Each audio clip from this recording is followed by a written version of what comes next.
Hi, everybody. Welcome. It's time for Atomic Radio Hour, the post-nuclear podcast. How are you doing?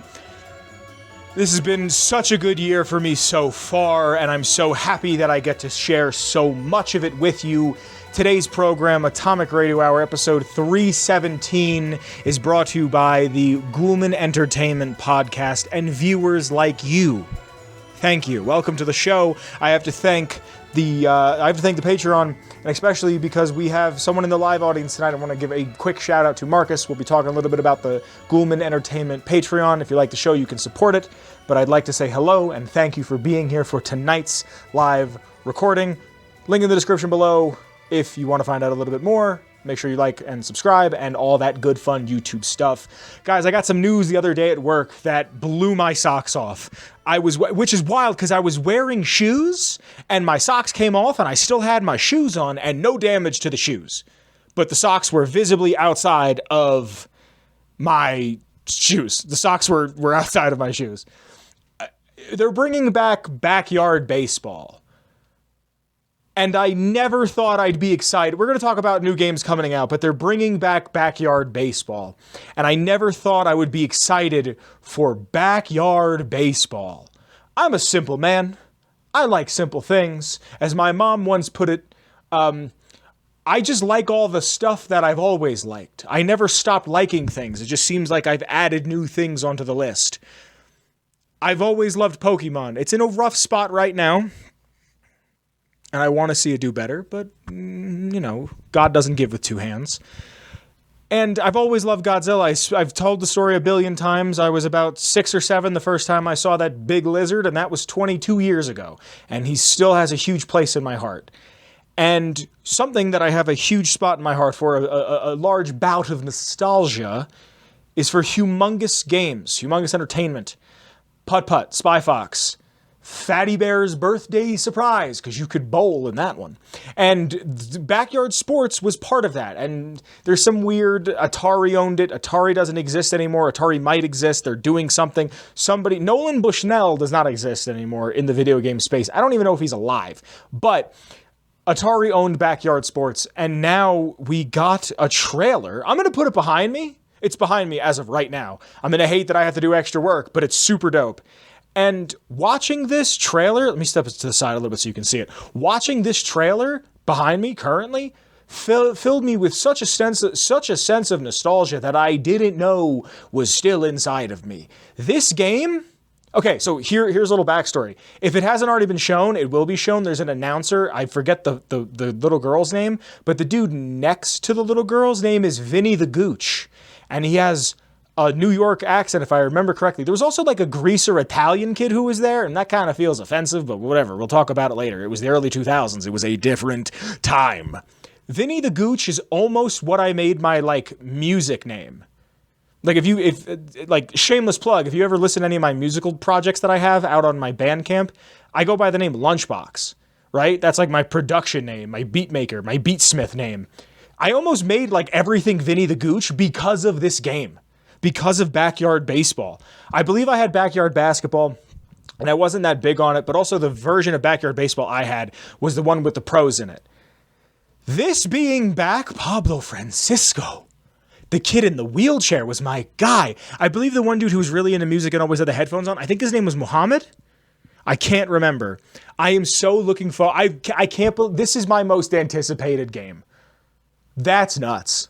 Backyard Sports, and apparently they want to branch out and they want to do sport like TV, which makes absolute sense.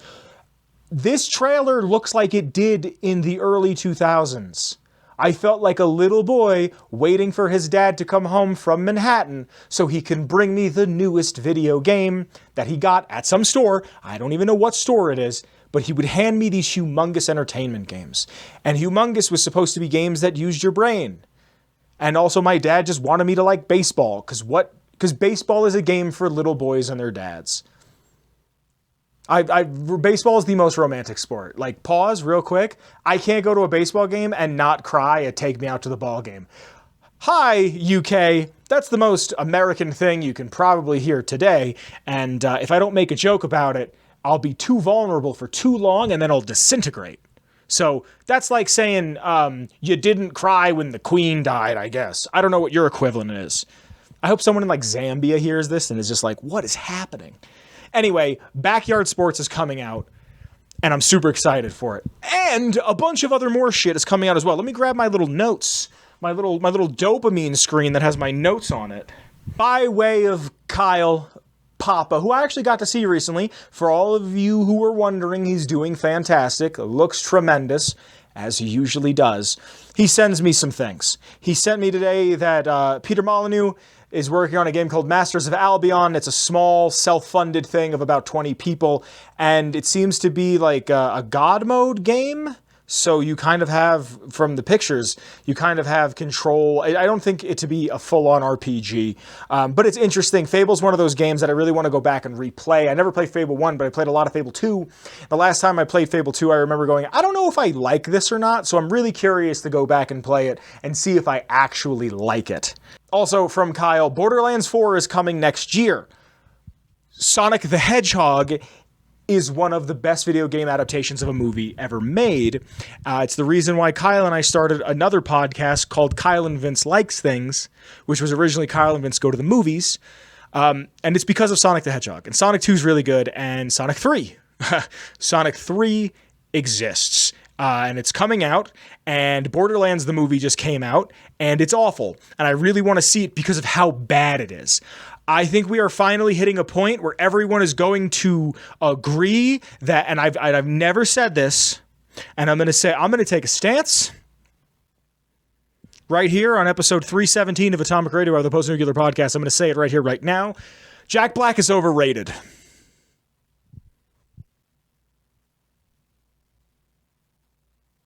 Is everybody okay? Is the funny, autistic-coded white man not being my favorite actor okay? Even Marcus in chat, oh, that's fair. Thank God. Someone else agrees with me. He's overrated. He broke up Tenacious D because of Cage, which, that really, really upset me. Tenacious D I have a lot of fond memories of. I like Jack Black. I don't think he's as great as ever. Jack Black's actually a really good actor. There's no reason why the dude who played Bernie should be Claptrap. His version of Claptrap is not good. That whole movie is not good from everything I've heard. I really want to see it. It cost about $150 million to make, and it made about $10 million, not even on its opening weekend. But I just think we're going to finally hit that point where Jack Black is just going to be in everything, and we're all going to be like, oh my God, him again? I wouldn't be surprised if Jack Black hits a point where it's like Nick Cage. In like 10 years from now, I wouldn't be surprised if we look at Jack Black like Nick Cage. I'm getting away from the point, though. The main thing that I want to bring up, because this is a Fallout-centric podcast, so I have to talk about Bethany Esda. I had to talk about Bethesda, who is now Union, by the way, which I'll never not be excited about. That means our games are going to be ethically made and better. Indiana Jones. I've said it here before. I'll say it again. I am not in my mid to late 60s, so I don't really care about Indiana Jones. The game looks interesting, but we have a date that it is coming out this year. It looks interesting. If it's on Game Pass, maybe I'll get Game Pass for a month just to try it and see how I feel about it.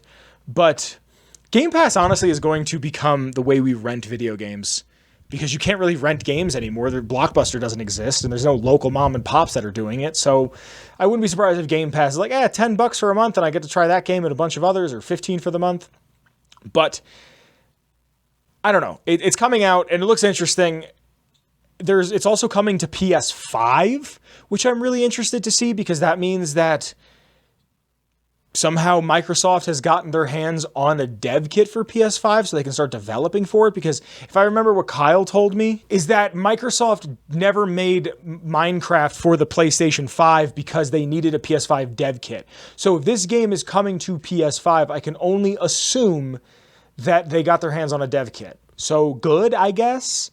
I bet there's baby boomers that play on PlayStation 5 and not Xbox who are going to want to experience the game. I mean, Marcus says right here, I like a Nazi punching hero. So do I. I don't understand. Like, Indiana Jones to me always just seemed like Han Solo, but not in space. And arguably, I think Han Solo is the most boring part of the Resistance. Like, Leia, really interesting. Force adept. What's the word I'm looking for? Force sensitive. You know, Luke is the fucking Jedi. Like, Lando Calrissian is way cooler, and I know he sells them out. Whatever. Spoilers for a fucking 40-year-old movie. But like Chewie, like Chewbacca is cooler than Han Solo and doesn't even talk. So like, here's just Han Solo with a whip and a hat. Like, I don't know. I was watching the trailer for it going, it belongs in a museum. Like, it's just, I don't know. Hot take, Nathan Drake is more interesting than Indy. Hey. So before we get into this week's lore, I gotta thank the Patreon real quick. Because of the Patreon, the show continues to grow and get better. On screen at this time should be some names, and these are some people that I have to thank. If you like the show, consider giving $1 or $2 or maybe a few more to the Ghoulman Entertainment Patreon. The Ghoulman Entertainment Patreon is everything that I work on creatively, and that's all funneled through me. And because of the Patreon, the show continues to get bigger and better. And because of these names that are on screen, I can do the show. And I have to thank some people. Some of them are here tonight, one of them being Marcus. We're going to get to that in a minute. From the top, I have to thank the OG Noah. Thank you to Noah. After Noah, I have to thank Marcus. Thank you to Marcus, who again is here tonight. Thank you, sir. After Marcus, I have to thank Mellow Milhouse. Thank you to Mellow Milhouse. After Mellow Milhouse, I have to thank Captain Lennox. Thank you to Captain Lennox. And last but certainly not least, I have to thank DanishHoundDog. Thank you to DanishHoundDog. Like I said, this show is a labor of love. The Patreon is not it's recommended. It's not mandatory. I do this because I love it. The Patreon being there helps out a little bit extra when something happens, like my computer gives up the ghost. So, because of these names, because of viewers like you, I love you and I appreciate you. The show continues to continue. This week's lore, since I'm still getting used to doing everything on the laptop and not the PC, there's something that I wanted to try, and I wanted to see if my laptop can run Fallout 1. I know my laptop can run Fallout 1. Fallout 1 is a 25-year-old game. I just wanted to see if I can get footage from it. So I went to the Ghoulman Entertainment Patreon, and I said, hey, what from Fallout 1 would you rather hear about? Would you rather hear about a man who is selling iguana bits and nothing else? I don't know who told you that something else is being sold, but they're a liar. Or would you rather hear about this man who is a doctor of a small up-and-coming town out in the middle of the wastes, who is a doctor and nothing else? I don't know who told you he was doing something else, but he's not.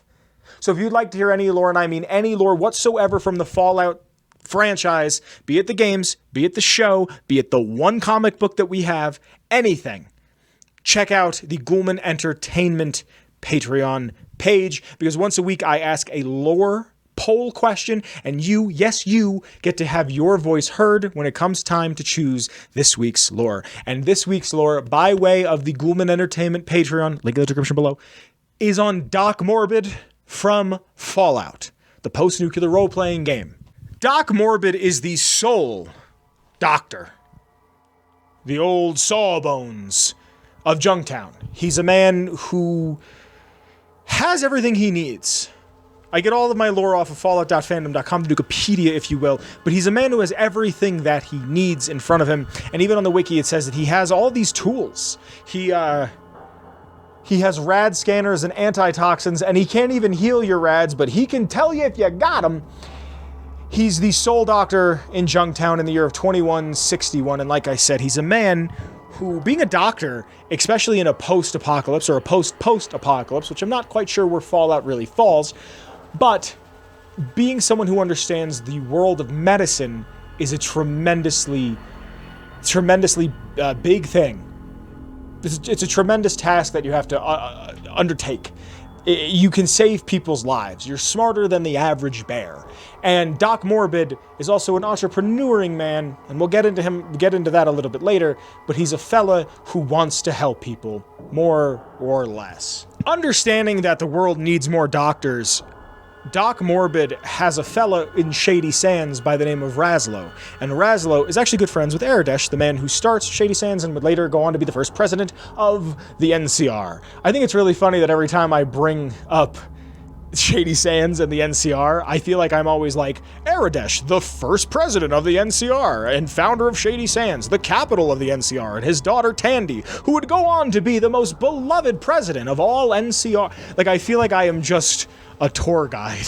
My first job was actually as a tour guide, but I just feel like I'm repeating that, and I'm not saying that in a bad way. I just think it's fun that it's like a constant that I always come back to. Doc Morbid has 2 bodyguards that watch his shop, the Junktown Hospital. It's in an old garage, and even though it's made of all this junk and has all this nice equipment, he has 2 fellas that help him, his bodyguards, who go by the name of Flash and Cougar. Now, let's say you stumble on into Junktown, right? Oh, Doc, the Raiders, the Cons, the Jackals, the Vipers, the Rad Scorpions. They attacked and I need help. And Doc Morbid helps you, and you decide not to pay. You owe Doc Morbid money. He sends Flash, what was his name, Flash and Cougar? Cougars are not something I usually run from. He sends Flash and Cougar after you, and they'll take you into his basement, where they send you for processing. Right? You know, guy's gotta make $1. I don't agree with it. The Hippocratic Oath doesn't really exist in the Fallout universe, but dude's gotta make $1, right? This is the same basement where Doc Morbid and his dwarf, which I don't understand why dwarf had to be specified. Dwarves are a thing in early Fallout. I know Fallout 1 and 2 has dwarves. I don't know if that just means little people or they're just like something with radiation. Hey, maybe that's a lore segment soon, is just dwarves. So anyway, his dwarf companion, who I kind of just picture as an Igor, just very much like Master, what are we doing to the bodies?